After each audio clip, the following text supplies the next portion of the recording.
बोलिए गोविंद भगवान की जय। गोविंद जय जय गोपाल जय जय। राधा रमण हरि गोविंद जय जय। राधा रमण हरि गोविंद जय जय। गोविंद जय जय हरि गोपाल जय जय। बोलिए गोविंद भगवान की जय। सद्गुरुदेव भगवान की जय। आइए अपने चित्त को वहीं ले चलें जहाँ छोटे से बालक ध्रुव तपस्या कर रहे हैं। बड़ी कठिन तपस्या उन्होंने की, भजन किया। तपस्या का मतलब संयम से रह करके भजन, एकाग्रता से, सुख दुख सहते हुए। और कैसे तपस्या की? 5वां मास लगने पर राजकुमार ध्रुव श्वास को जीतकर पर ब्रह्म चिंतन करने लगे। ब्रह्म का चिंतन संपूर्ण साधनाओं के बाद में जब अंतःकरण शुद्ध होता है तो ब्रह्म का चिंतन होता है। ब्रह्म वो है, वही शिव में है, वही शक्ति में है, वही राम में है, वही कृष्ण में है, वही राधा जी में है, वही जितने भी संपूर्ण देवी देवता, जहाँ पर भी हमारा भक्ति भाव से हम जो चिंतन करते हैं वो उसी भाव से। ब्रह्म का कोई आकार नहीं है। तुम्हारे भाव के सांचे में तुम जैसा भाव चाहते हो वैसे ही वो बन जाते हैं। उस समय उन्होंने शब्दादि विषय और इंद्रियों के नियामक अपने मन को सब ओर से खींच लिया तथा हृदय ग्रंथि, हृदय की स्थिति हर के स्वरूप चिंतन में करते हुए चित्त को किसी दूसरी ओर न जाने दिया। यही है, इसी को एकाग्रता कहते हैं। चित्त अगर दूसरी तरफ न जाए कहीं भी और एक जगह पर टिका रहे, वही है स्थिति। जिस समय उन्होंने संपूर्ण तत्वों के आधार तथा प्रकृति और पुरुष के भी अधीश्वर पर ब्रह्म की धारणा की, उस समय उनके तेज को न सह सकने के कारण तीनों लोग कांप उठे। तीनों लोग कांप उठे। और जब राजकुमार ध्रुव एक पैर पर खड़े हो गए, एक पैर पर, पंचमे मास अनुप्राप्ते जितश्वासो नृपात्मा ध्यान ब्रह्म पदैकेन, पद एकेन, एक पैर पर खड़े हो गए। और ध्रुव जी अपने इंद्रिय द्वार तथा प्राणों को रोक करके अनन्य बुद्धि के विश्वात्मा श्री हरि का ध्यान करने लगे। उनकी समस्त प्राणों से अभिन्नता हो जाने के कारण सभी जीवों का श्वास प्रश्वास रुक गया। ऐसे समस्त लोक और लोकपालों को बड़ी पीड़ा हुई और वे सब घबरा कर श्री हरि की शरण में गए। सभी देवता घबरा गए, श्वास सबका रुक गया। और फिर भगवान के पास पहुंचे, दौड़ते दौड़ते, भगवान रक्षा करो। नैवं विराम भगवन प्राण रोधम चराचरस्याखिल सत्वधाम्ना विदेहि तन्नो ब्रजनाद विमोक्षम प्राप्ता वयम त्वां शरणं शरण्यम, प्राप्ता त्वां शरणं शरण्यम।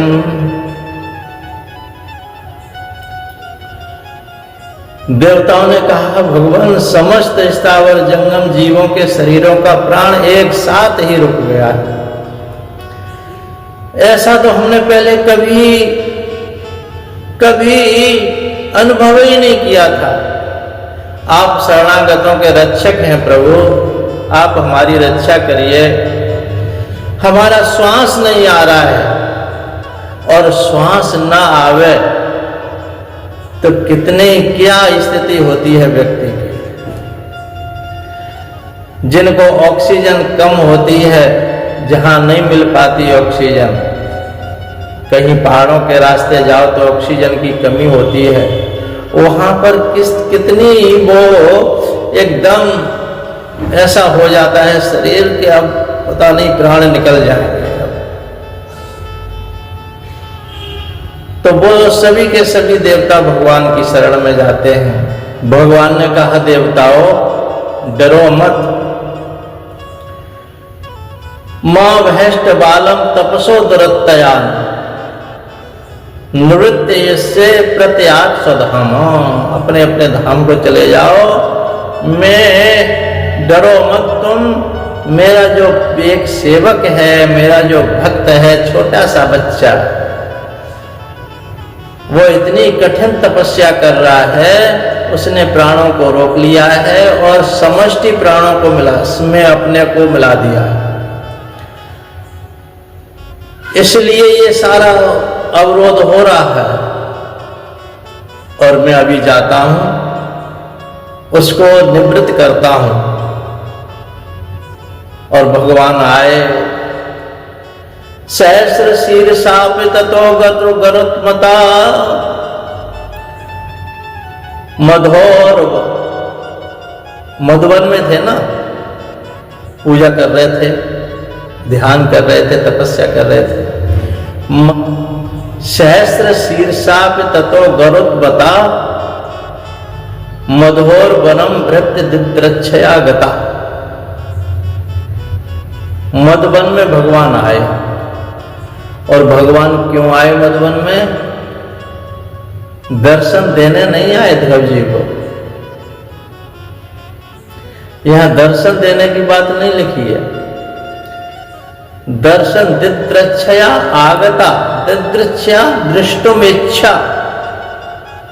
भगवान की भी इच्छा होती है ऐसे भक्तों के दर्शन करने की। ऐसे अनन्य और प्रिय भक्तों को दर्शन करने के लिए भगवान स्वयं दौड़ पड़ते हैं। दर्शन देने के लिए तो आते हैं, प्रकट होते हैं, लेकिन ऐसे भक्तों के दर्शन करने के लिए भगवान आते हैं। सहस्र शीर्षा ततो गरुत्मता मधोर वनम भृत्य दिद्रच्छयागता। भृत्य माने अपने सेवक भक्त के, दिद्रच्छया आगता, आगता माने आए, दिद्रच्छया माने दृष्टुम इच्छा, दिद्रच्छा दे अपने दर्शन करने के लिए। धन्य है मेरे भगवान जो भक्तों के दर्शन करने के लिए आते हैं। तो अंदर जो ध्यान कर रहे थे, भगवान ने कहा वो अंदर के हटाओ, मेरे साक्षात दर्शन कर बावले, बावले बेटा ध्रुव। तो भगवान बाहर खड़े हैं और ध्रुव जी आंखें बंद किए अंदर की मूर्ति को देख रहे हैं। भगवान ने कहा इसकी अंदर की मूर्ति को तिरोहित करें, तब ये आंखें खोले। और अंदर की मूर्ति तिरोहित कर दी भगवान ने। मूर्ति अपने हृदय कमल में ध्यान कर रहे थे, वह सहसा ही विलीन हो गई। इससे घबरा करके उन्होंने जो ही नेत्र खोले कि भगवान के उसी रूप को बाहर अपने सामने खड़े देखा। जय हो भक्त और भगवान की जय हो। प्रभु का दर्शन पाकर के बालक ध्रुव को बड़ा कौतूहल हुआ। वे प्रेम से अधीर हो गए और उन्होंने पृथ्वी पर दंड के समान लौटकर उन्हें प्रणाम किया। फिर वे इस प्रकार प्रेम भरी दृष्टि से उनकी ओर देखने लगे मानो नेत्रों से उन्हें पी जाएंगे, मुख से चूम लेंगे, भुजाओं में कस लेंगे। वे हाथ जोड़े प्रभु के सामने खड़े थे और उनकी स्तुति करना चाहते थे, परंतु कैसे करें, किस प्रकार से करें यह नहीं जानते थे। सर्वायंतर अंतर्यामी प्रभु हरि समझ गए इस बात को। भगवान समझ गए ये स्तुति करना चाहता है लेकिन जानता ही नहीं है, बच्चा है ना, जानता नहीं है। तो उनके हाथ में शंख था भगवान के। कृतांजलिम ब्रह्ममयेन कमुना पस्पर्शम बालम कृपया कपोले, इसको कपोल कहते हैं। और शंख को भगवान के हाथ में शंख था और कपोल से लगा दिया यो करके, स्पर्श करा दिया ध्रुव के, और ध्रुव के सर स्पर्श कराया, छुआ जैसे ही वैसे ही मूक होए वाचाल पंगुलंगे गिरवर गहन, जब यत कृपा तम हम बंदे परमानंद माधवम। जो मूक भी भगवान की कृपा जिस पर हो जाए वो मूक भी बोलने लग जाता है। जो लंगड़ा व्यक्ति गिरवर के ऊपर पहाड़ों के ऊपर चढ़ जाता है, यत कृपा तम हम बंदे परमानंद माधवम। प्रभु की कृपा जिस पर हो गई वो न बोलने वाला भी वाणी वाचाल बन जाता है, बोलने लग जाता है, ज्ञान उसे प्राप्त हो जाता है। और जैसे ही शंख को लगाया तो सरस्वती प्रकट हो गई उनके अंदर। अब स्तुति कर रहे हैं भगवान की।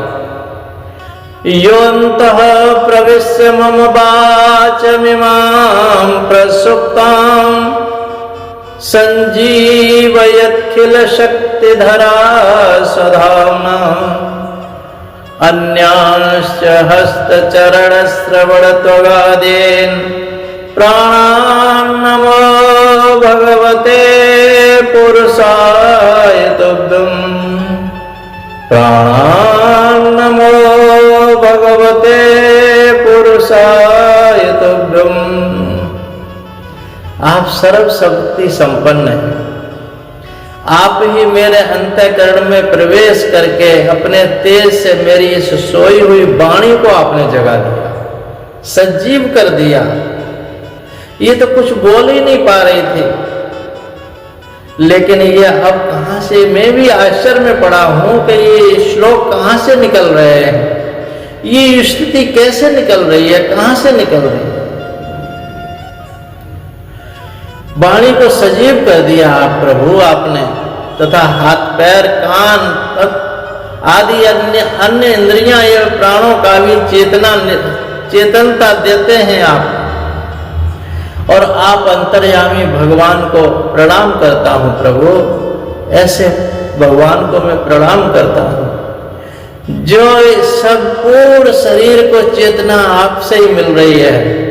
और ये वाणी जो है आपने, ये जो आपके हाथ में शंख है वो आपने मेरे गाल पर लगाया, और गाल पर लगाया तो ये वाणी चलने लगी, बोलने लगी। जो वेदांत ज्ञान है उससे ओतप्रोत है पूरी। तो इसकी स्तुति कैसे होती है अगले भाग में आप सुनेंगे। इतना ही कहकर के वाणी को विराम। बोलिए सच्चिदानंद भगवान की जय, सद्गुरुदेव भगवान की जय।